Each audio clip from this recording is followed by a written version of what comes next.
The crystal chandelier cast long shadows over the dining room as my father stood at the head of the table. He had perfect posture, a habit from his military days. The old grandfather clock in the corner struck 7.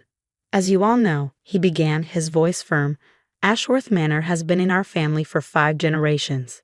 Now it's time to secure its future.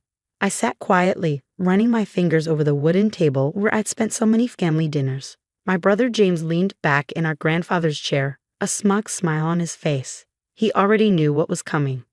James will take over the estate, Dad announced. He'll manage everything, the house, the land, the investments. It's time for the next generation to lead. My mother nodded. It's the natural order of things, she said. I thought of Great Aunt Martha. 3 months ago, she had pressed a small brass key into my hand. The blue room, she had whispered. When the time comes, remember the blue room. Dad's voice pulled me back to the present. And Olivia, you'll get the guest cottage. It's a generous offer, considering you chose marine biology instead of learning estate management. James smirked. Don't worry, sis. You can still visit the main house when I'm not entertaining. The cottage. A pretty way to keep me close, but without power. I thought of the women who had built this estate, my great-grandmother, my grandmother, and Great-Aunt Martha. They had shaped Ashworth Manor in ways no one seemed to remember. I see, I said calmly. My father hesitated, surprised by my reaction. Well, that's settled, he said, reaching for the transfer papers. We'll sign everything tomorrow. That night, I went to the east wing. The blue room had been Great-Aunt Martha's private study. The brass key felt warm in my hand as I unlocked the door. The room smelled of old books and history. Moonlight streamed in, shining on her desk. I traced my fingers over the bookshelves, remembering her words. This estate wasn't built by men alone, Olivia. The women of Ashworth Manor have always been its true guardians. Behind her portrait, just as she had said, I found the wall safe. The key fit perfectly. Inside was a thick envelope sealed with the family crest. James had always seen the estate as a symbol of status. He never cared about its history. He laughed at my interest in the gardens and archives. Playing house won't make you the heir, he had teased. But Great-Aunt Martha had seen things differently. She had spent years preparing me for this moment. As I read through the documents, a smile formed on my lips. Tomorrow my father would learn the truth. Great-Aunt Martha had created a trust 30 years ago. No major decision about the estate could be made without approval from both a male and female heir. My phone buzzed. A message from James. Don't be difficult tomorrow. The cottage really is the best option for you. I placed the papers back in the safe and locked it. Tomorrow would change everything. Before heading back, I stopped at the family graveyard and laid fresh roses on Great-Aunt Martha's grave. Thank you, I whispered. I'll protect what you built. As I walked back to the manor, its lights glowing warmly in the night, I knew one thing for sure. Ashworth Manor's future wasn't my father's alone to decide, and I was ready to fight for my place in its legacy. The next morning's meeting in the estate's mahogany panel library felt like a carefully orchestrated play.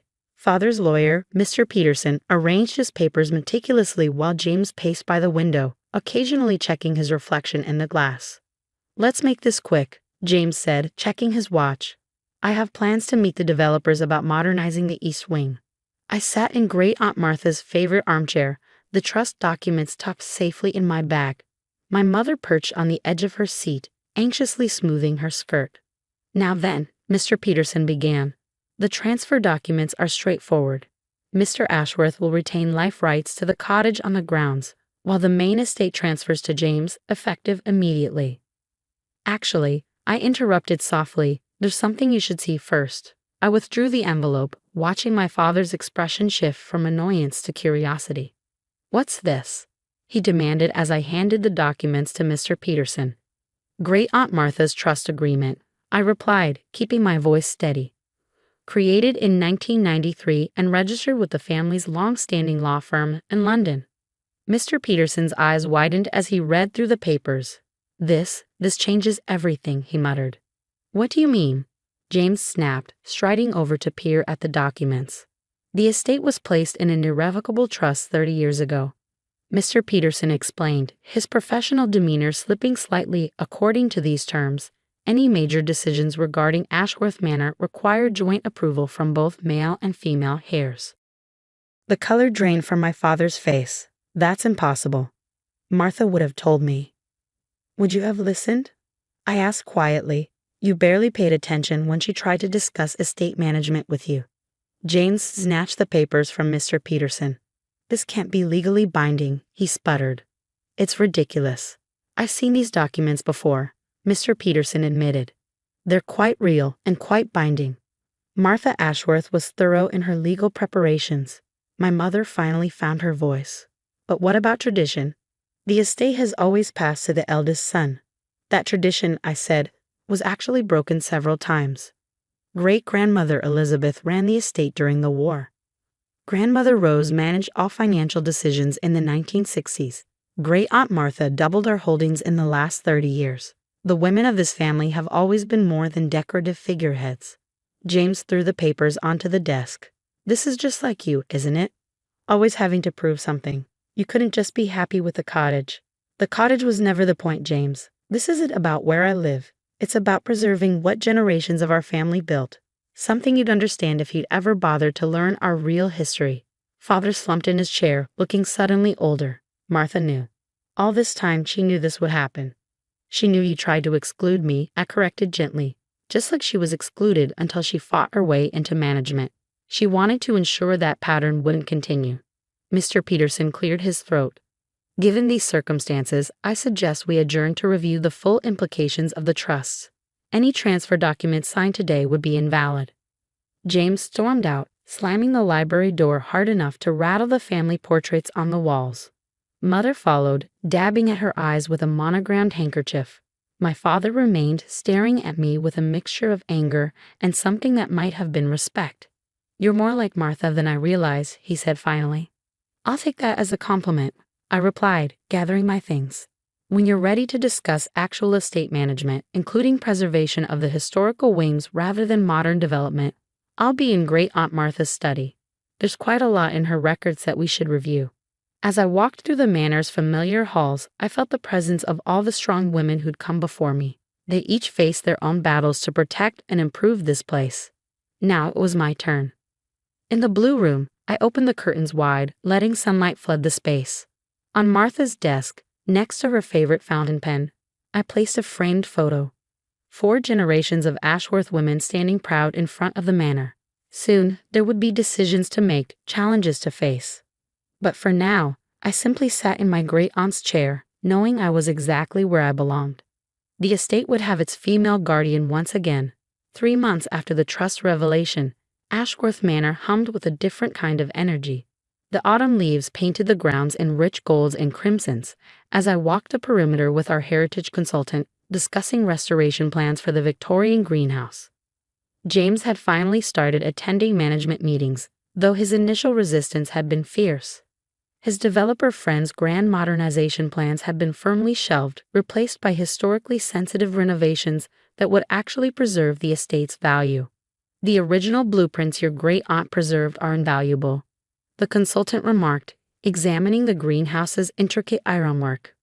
We can restore this exactly as your great-grandmother designed it. I smiled, remembering Martha's meticulous records. She preserved everything, knowing someday it would matter. Later that afternoon, I found my father in the library, reviewing the estate's quarterly accounts. He looked up as I entered, his expression softening slightly. The trust fund investments Martha made are performing better than expected, he said, gesturing to the papers. She really did know what she was doing. She tried to tell you that for years, I replied, sitting across from him. All of them did. He nodded slowly. I've been reading through the old records, the decisions your grandmother made during the market crash of '73. They saved this place. I never knew. Because you never asked, I said gently. We were always more than just daughters and sisters. We were stewards. A knock at the door interrupted us.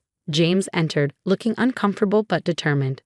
The Historical Society called, he said. They want to feature the manor in their Heritage Homes publication. Apparently, they're particularly interested in the women's history here. Great-aunt Martha would have loved that, I said, watching my brother's face. Listen, he sighed. I've been thinking. Maybe we could restore the East Wing Conservatory instead of building that modern extension. The original plans you found, they make more sense. It was the closest thing to an apology I'd get, and I accepted it with a nod. I'd like that. We could make it a showcase piece for the Historical Society. Mother found us all still in the library as evening approached.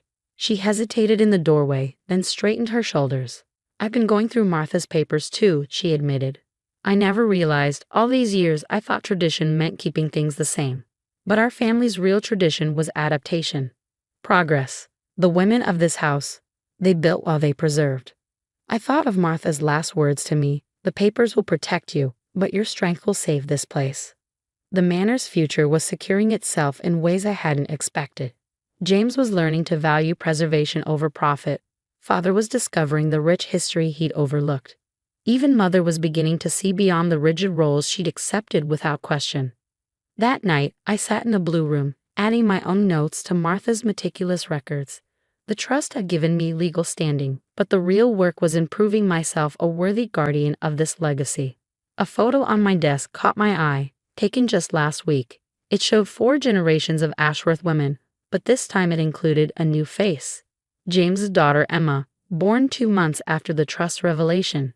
She sat perched on my lap, her curious eyes already taking in the grand house that would someday be part of her heritage too. I wrote her name carefully in the family record, just as Martha had recorded mine years ago. The future of Ashworth Manor would need all its children, sons and daughters alike, to understand and protect its legacy. Outside my window, the manor's lights glowed warmly against the darkening sky. The same lights that had guided generations of Ashworth's home, now illuminating a path forward that honored both tradition and progress. Great Aunt Martha's trust had done more than protect my rights. It had forced us all to confront our prejudices, to recognize the strength that comes from embracing all of our family's capabilities. The true legacy of Ashworth Manor wasn't in its ancient stones or sprawling grounds, but in the wisdom of those who'd understood that preservation requires both change and constancy. I closed the ledger, smiling at the portrait of Martha that washed over the blue room. "We're all right," I whispered. "The manor is in good hands," and somewhere I knew my great-aunt was smiling too.